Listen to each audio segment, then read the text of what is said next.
Oke, kita langsung bahas hal ini. Sudah ada 3 orang narasumber yang bergabung bersama kami di studio. Saya akan sapa terlebih dahulu ada Bang Habibur Rahman, tim kampanye nasional Prabowo Gibran. Selamat pagi Bang Habib, terima kasih sudah hadir. Waalaikumsalam warahmatullahi wabarakatuh. Juga sudah hadir sebelah Bang Habib ada Mbak Khairunisa Yusuf, tim pemenangan nasional Ganjar Mahfud, politisi P3. Selamat pagi Mbak Nisa. Terima kasih juga sudah hadir. Dan Waalaikumsalam. Dan terakhir ini ada Mbak Titi Anggraini, Dewan Pembina Perludem. Selamat pagi Mbak Titi, terima kasih sudah hadir ya. Mungkin diskusi kita awali dengan ini. Kemarin ketika pengundian nomor urut ya di KPU, 3 kandidat capres-cawapres ini kan kita tahu bahwa yang digaungkan, narasi yang dikemukakan adalah soal netralitas pemilu. Meminta supaya pemilu ini berjalan adil dan jujur. Kenapa narasi ini muncul dari 3 kandidat itu? Mungkin saya ke Bang Habib dulu. Ya sebetulnya itu hal yang standar ya. Kecurangan, waspada terhadap kecurangan, ya waspada terhadap pelanggaran.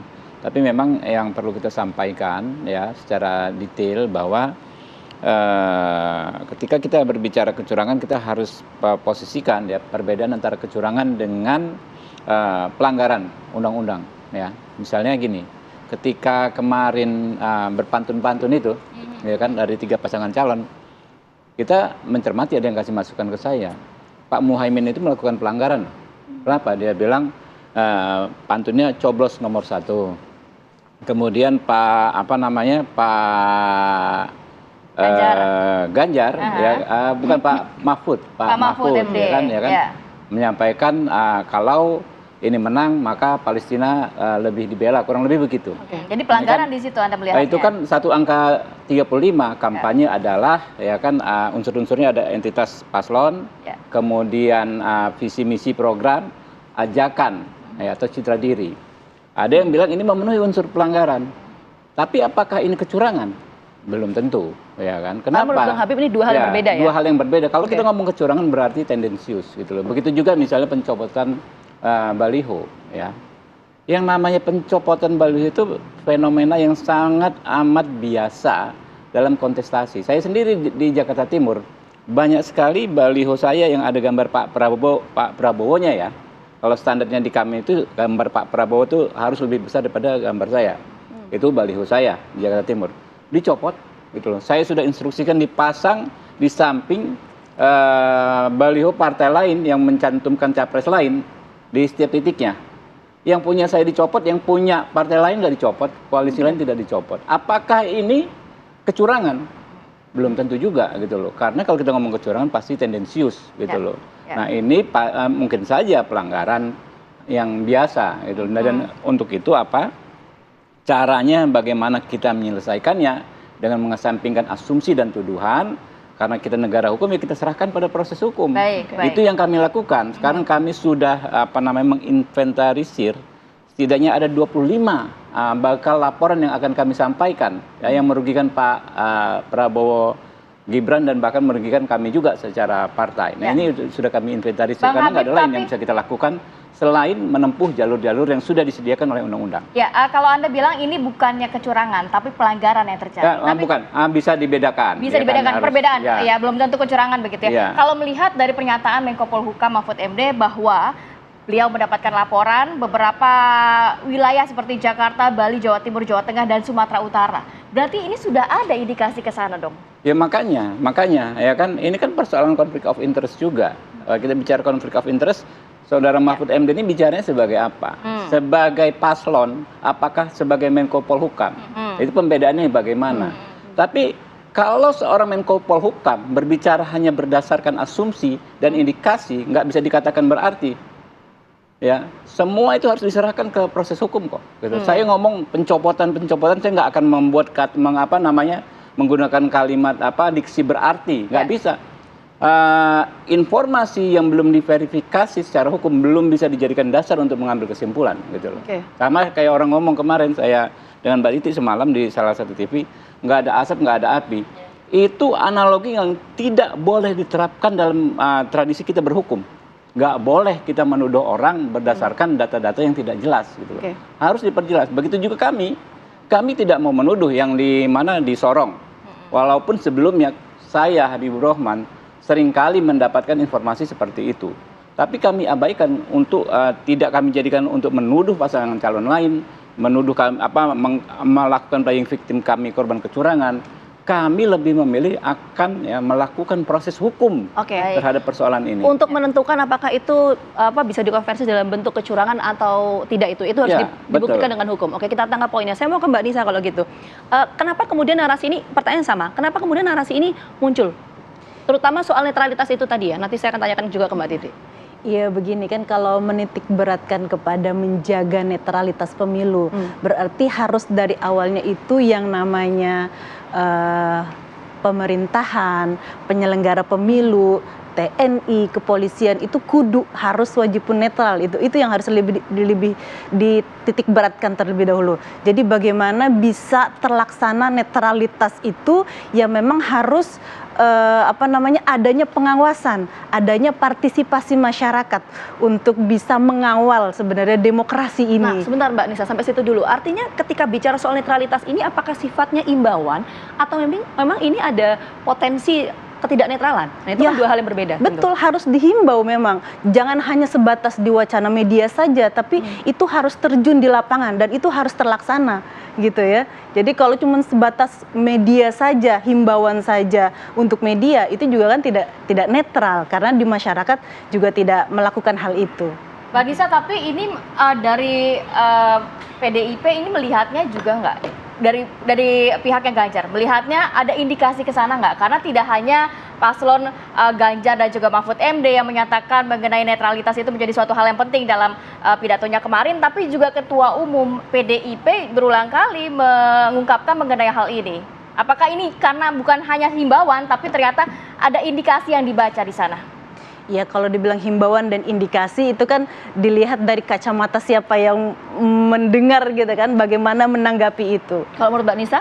Kalau menurut saya itu pasti himbauan lah ya. Sifatnya himbauan? Iya, karena itu menjadi tolak ukurnya pengawasan demokrasi. Tapi kalau dari sisi Anda melihatnya kurang lebih sama nggak seperti Bang Habib, bahwa memang belum tentu adanya kecurangan, tapi pelanggaran-pelanggaran yang biasa terjadi begitu saat masa kampanye. Itu kan harus diteliti terlebih dahulu ya. Gitu. Oke, itu yang harus diteliti terlebih dahulu. Nanti saya akan tanya ke Mbak Titi, kenapa kemudian narasi soal netralitas ini mengemuka dan ini dikemukakan narasinya oleh 3 kandidat capres juga cawapres. Bagaimana polarisasi isunya? Itu nanti yang akan saya tanyakan. Tapi kita jeda dulu. Apa kabar Indonesia Pagi akan kembali hadir saat lagi untuk Anda, tetap bersama kami.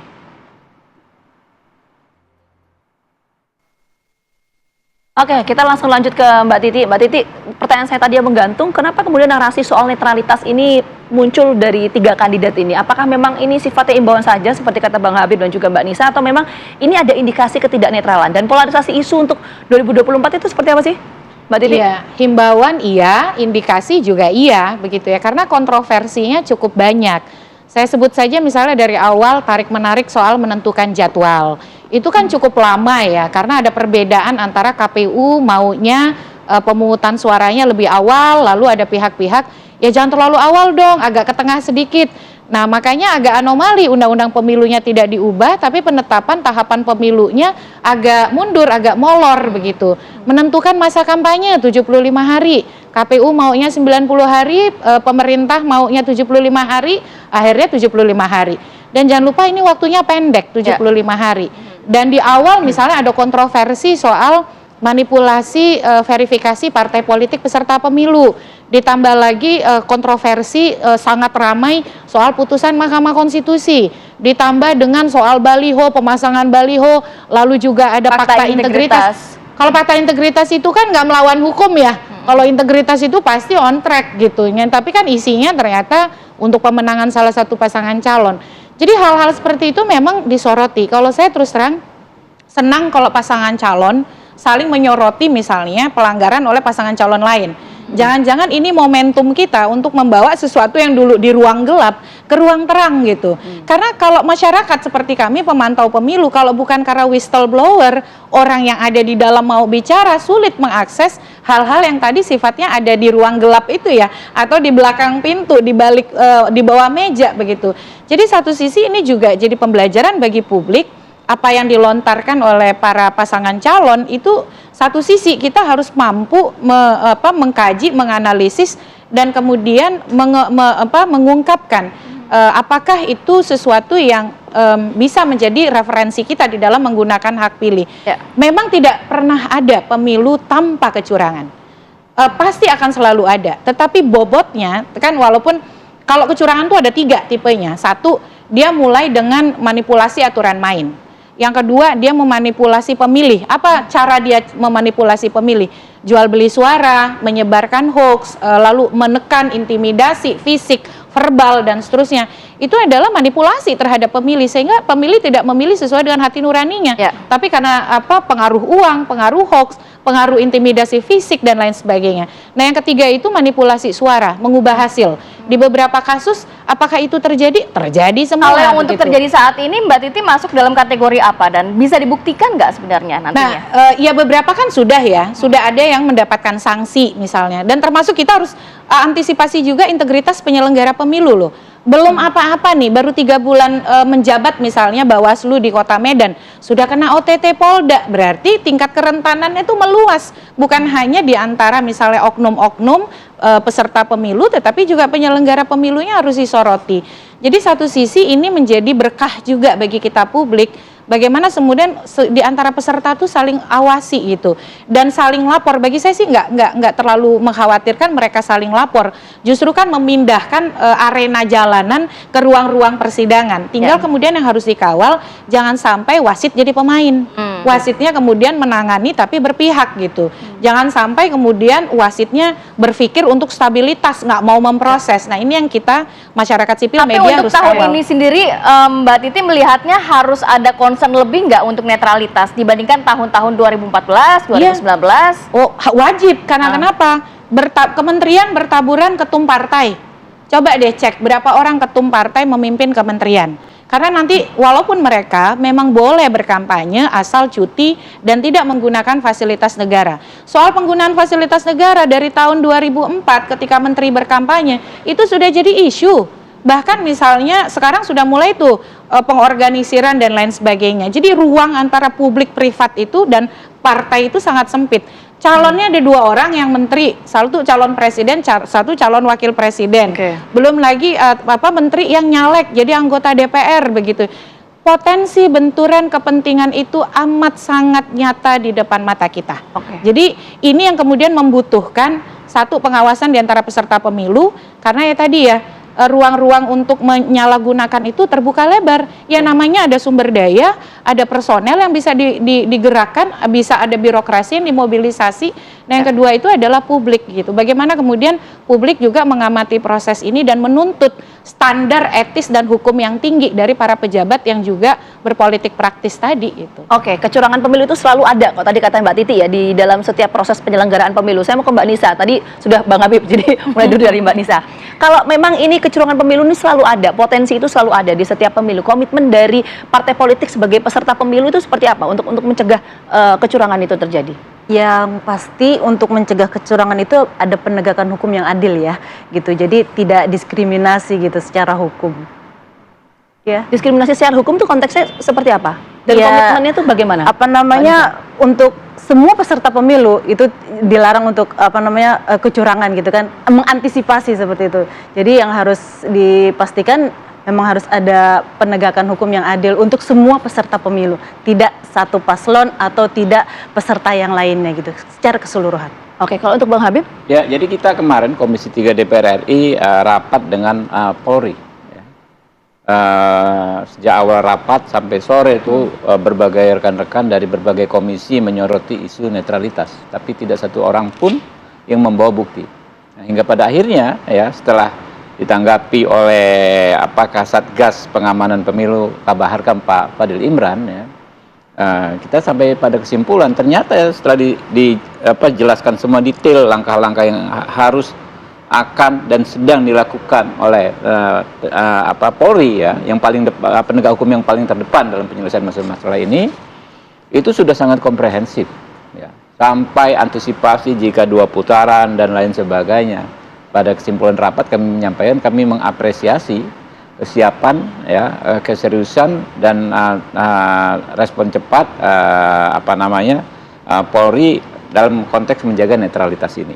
Jadi kembali lagi ya, kita ini negara hukum, komitmen kita negara hukum, semua itu tinggal ke proses hukum saja. Saya pernah ya, namanya pemilu itu hal yang wajar. Tadi kalau kita refleksi 2014, 2019, Kita juga pernah menyerukan anti kecurangan secara masif karena kita merasa menjadi korban, ya. Kita tidak di kekuasaan, akan sensitif sekali, ya kan. Wah, ini salah dan lain sebagainya.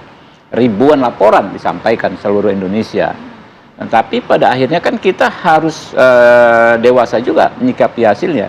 Laporan itu ada yang bisa ditindaklanjuti, ada yang tidak, gitu kan. Kemudian yang dari sekian laporan yang ditindaklanjuti tidak juga bisa mempengaruhi posisi hasil pemilihan umum.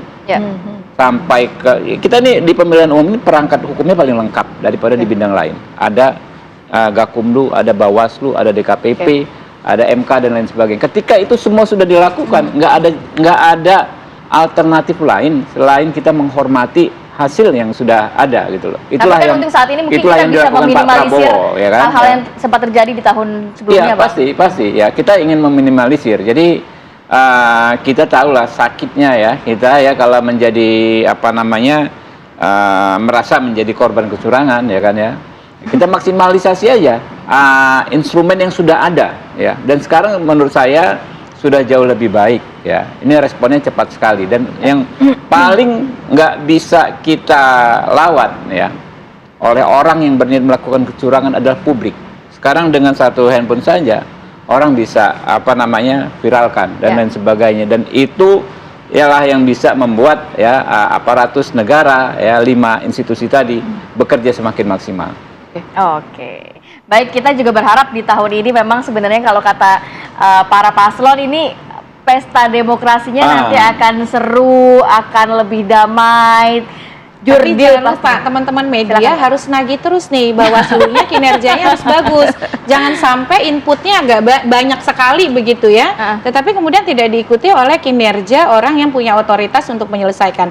Termasuk yang kedua, jangan juga asal lapor gitu ya. Asal lapor untuk membangun opini publik, tapi buktinya kurang, saksinya tidak ada, datanya tidak ada. Nah, itu bisa memperburuk polarisasi di masyarakat kita. Tapi wasitnya saat ini menurut Mbak Titi sudah cukup. Ya masih kurang greng lah ya, di bawah kinerja standar yang dibutuhkan menurut saya. Dan itu yang harus kita kawal begitu ya dari Bawaslu dan aparat penegak hukum kita. Karena ini tensinya masih agak landai nih. Akan naik terus seiring masa kampanye yang sempit 75 hari. Oke, terima kasih banyak Mbak Titi, Mbak Nisa, Bang Habib sudah hadir pada pagi hari ini. Sehat selalu, assalamualaikum. Sehat guys.